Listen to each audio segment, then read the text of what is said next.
Ya, jadi sekarang gua akan nonton film Pocong The Origin yang akan gua rilis ya, di sini. Dan seperti yang kalian tahu bahwa gua udah beli tiketnya. Tuh. Dan mungkin gua akan membuat review mengenai film tersebut.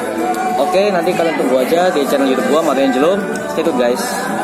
Ya, sebentar lagi akan mulai kira-kira 1 jam lagi, jam 7.15. Jam 7.15 nanti gua akan langsung lihat sebenarnya seperti apa sih filmnya itu, karena gue tadi dengan setan Indonesia dengan bertema pocong. Karena seperti yang kalian tahu, gue tuh nggak pernah nonton film di bioskop yang bertema Indonesia. Jadi gue akan nonton sekali doang lah untuk film ini. Oke, stay tune. Ya, jadi seperti yang kalian tahu bahwa ya inilah menu pakanan gue. Anjir serius dah. Aduh, ya ini langsung nonton Pocong Origins ya.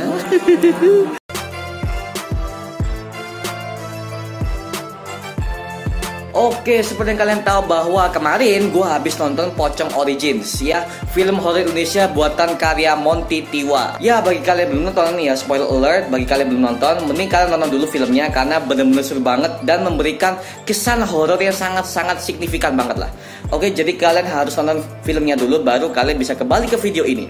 Oke, ya jadi seperti yang kalian tahu bahwa storynya ini sangat baru dari film horor Indonesia yang sebelumnya. Dan Monty Tiwa ini mengambil latar cerita Indonesia yang zaman-zaman dulu lah.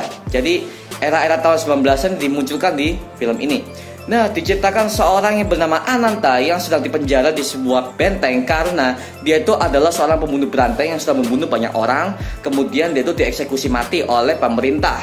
Nah, saat dia dieksekusi oleh pemerintah, dia itu tidak mati.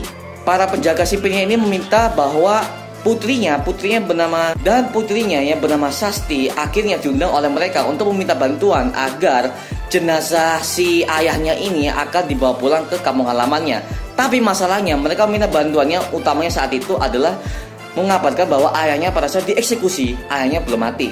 Nah, jadi ayah belum mati ini akhirnya Sasti penasaran dong, kok bapakku nggak mati-mati gitu loh. Akhirnya dia diajak ke benteng penjara tersebut dan melihat bahwa ayahnya ini masih belum mati alias masih sekarat gitu loh. Padahal dia ditembak udah beberapa kali ditembak.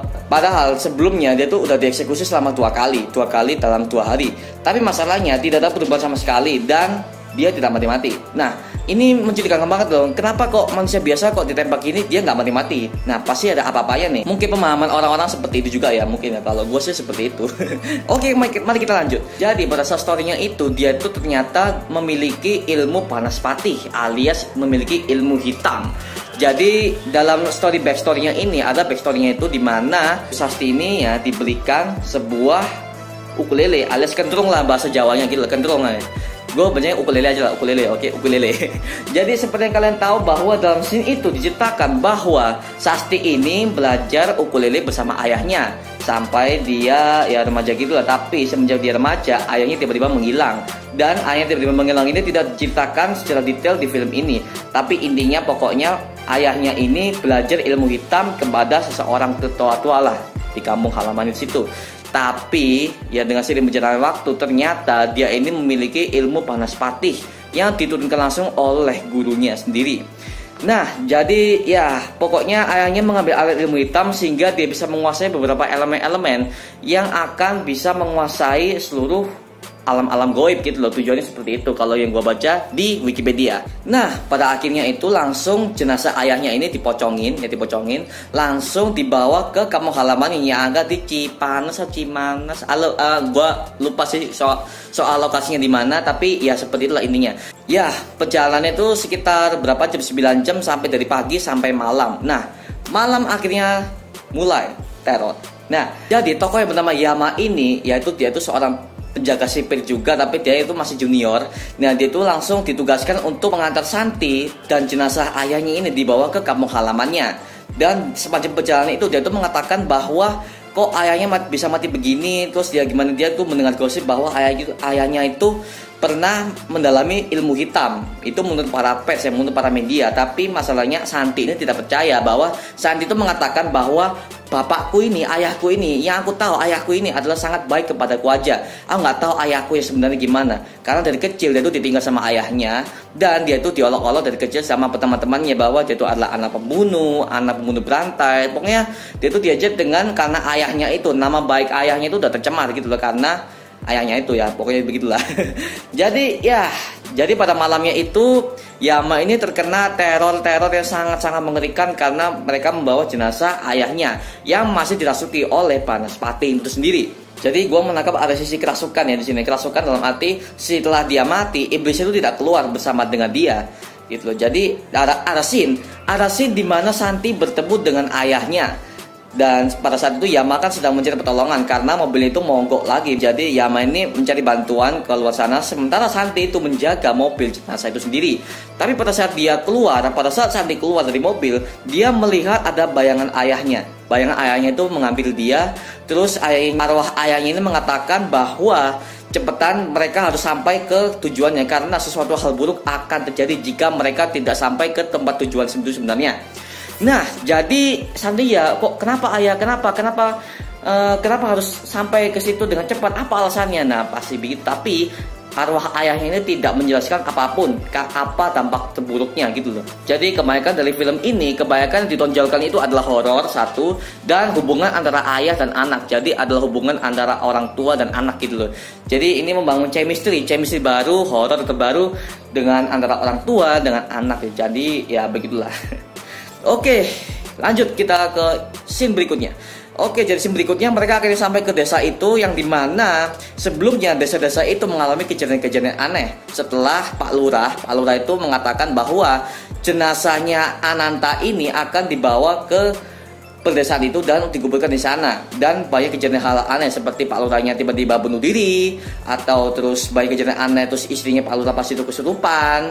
Setelah itu ya banyak kejadian aneh, pokoknya kejadian-kejadian janggal yang tidak bisa dinalar oleh banyak orang. Nah gitu.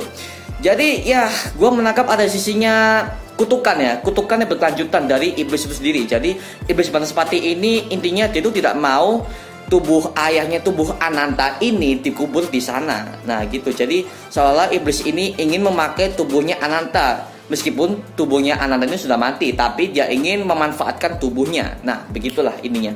Nah oke, kita lanjut. Jadi gue juga agak kesel ya dengan tokoh yang seorang jurnalis ini. Gue lupa siapa namanya, tapi intinya ada tokoh jurnalis yang ingin meliput berita tentang Ananta ini, karena Ananta ini adalah seorang pembunuh berantai dan dia itu sudah membunuh temannya si jurnalis ini. Jadi ada unsur dendam di sini ya.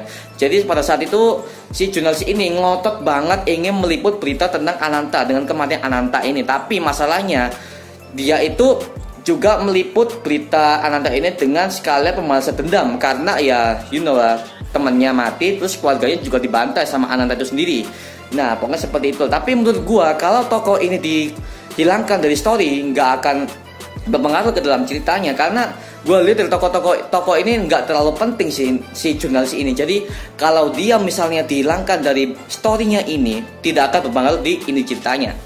Nah seperti itu pokoknya. Oke, mari kita lanjut. Jadi kebanyakan yang gue lihat di filmnya ini adalah kok gelap banget ya. Serius, kok gelap banget. Jadi lightingnya nggak ada. Terus dari sisi gue ya, lightingnya nggak ada.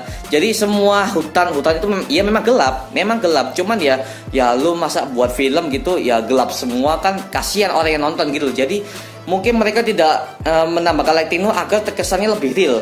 Mungkin itu penilaian gue ya, penilaian gue seperti itu. Tapi kalau untuk film ya jangan gelap semuanya. Mungkin gelap, oke gelap, tapi ya intinya lu kasih penerangan apa kayak gitu loh.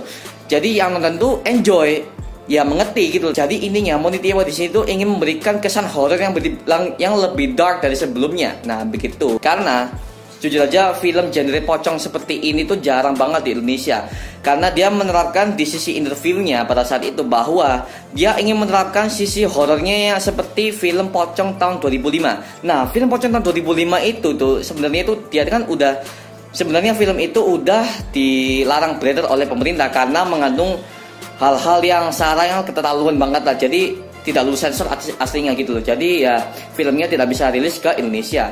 Namun Monty Tiwa di sini ingin merasakan hawa horor yang di Pocong tahun 2005 itu ke dalam Pocong Origins ini, agar supaya mungkin filmnya seperti ini, Pocong tahun 2005 itu ya, sehingga menebar terornya sangat bener-bener ya begitulah. Jadi ininya gue lihat di storynya ini Monty Tiwa ini sangat-sangat kreatif banget lah. Thank you Pak Monty Tiwa karena sudah memberikan kesan horornya benar-benar original dari Indonesia. Nah begitu. Jadi ya begitulah. Oke, mari kita lanjut ke scene-nya. Jadi pada scene berikutnya ini ada seorang dukun ya. Dukun ini adalah gurunya, setelah gurunya Ananta mati ada gurunya lagi. Nah gurunya ini juga adalah guru dari Ananta itu. Dan dia mendapat kabar bahwa Ananta sudah mati. Terus dia mendapatkan bahwa teror akan datang kepada kampung itu. Dia mengingat saat gurunya Ananta dulunya, yang dahulunya sebelum dia itu mati. Nah saat itu kan gurunya Ananta kan dibunuh dengan jimat ya, dengan jimat pisau apa kayak itu nggak tahu, kayak jimat gitulah. Dan terus dia tusuk dengan benda itu. Tapi ya hanya dengan itu Banaspati bisa lenyap gitu loh. Tapi masalahnya pada saat di scene terakhirnya, pada saat si dukun ini nusuk itu ke pocongnya, ternyata pocongnya yang banget itu bukan ayahnya, melainkan pocong dari Pak Lurah itu sendiri. Jadi ada unsur unsur kelicikan setan di sini lah. Nah begitu, gue suka seperti itu sih. Tapi ya untuk spoilernya, di ending dari film ini sebenarnya bad endingnya, karena di cerita itu dijelaskan bahwa jika pada saat bulan purnama merah itu utuh sampai jam 2.30, maka tubuhnya Ananta akan diambil alih oleh Banaspati, mungkin juga anaknya gitu loh. Jadi pada scene terakhir itu si anaknya Ananta ini langsung diambil alih oleh Banaspati, dan mereka pulang dengan membawa mobil itu, dan ditinggallah Yama, dukun, dan si jurnalis itu yang masih di belakang. Dan si Santi ini membawa bapaknya yang sedang menjadi pocong itu. Pocongnya benar-benar hidup loh, sumpah. Dan gue lihat dari make upnya pocongnya ini ya bener-bener bagus sih. Jadi mungkin ya mohon maaf kebanyakan film Indonesia tuh kalau menggarap sebuah film horor, mereka tuh selalu low budget banget lah. Serius gue bener-bener ngomong begini ya, terutama dengan film Koya Pagayo ya. Aduh bodoh lah itu. Jadi kebanyakan film Indonesia tuh menggarap film Indonesia tuh dengan tidak maksimal, apalagi film horor kan ya bener harus secara maksimal. Mereka tuh harus membangun chemistry horornya itu bener-bener secara maksimal banget gitu, sehingga penonton yang menonton film itu semakin ketakutan. Nah begitu. Jadi untungnya Monty Tiwa di sini menggarap wajah pocongnya mungkin langsung kelihatan banget lah. Jadi seperti monster gitu, seperti devil, seperti iblis gitu. Nah karena ya si tubuhnya Ananta ini kan terasuki oleh Banaspati itu sendiri. Nah begitu, seperti itu ceritanya. Nah jadi untuk skor untuk film ini mungkin 9/10 ya, karena ini bener-bener film yang bener-bener bagus banget, bener-bener bagus dan kompleks dari awal dan akhir cerita itu semuanya itu horor semua. Dan juga ada beberapa unsur komedi juga dari dua komedian favorit gue itu. Kalian nonton aja di filmnya. Nah bagi kalian yang penasaran filmnya seperti apa ya, kalian udah nonton review ini, dan mungkin kalian bisa nonton lagi filmnya Pocong Origin di sini di bioskop yang sudah tayang sekarang ini. Dan kalian bisa komen di bawah apa aja yang kalian suka dari film Pocong Origins ini. Oke, jangan lupa like dan subscribe untuk mendukung gua membuat video untuk menghibur dan mendidik kalian semua. Oke, untuk minggu kedepannya gua akan melihat film yang berjudul Arwah Noni Belanda, Avengers Endgame, sama ya begitulah. Pokoknya dua film itu yang masih gua rencanain untuk gua mengadakan review seperti ini. Oke, sampai jumpa guys di video berikutnya. Adios.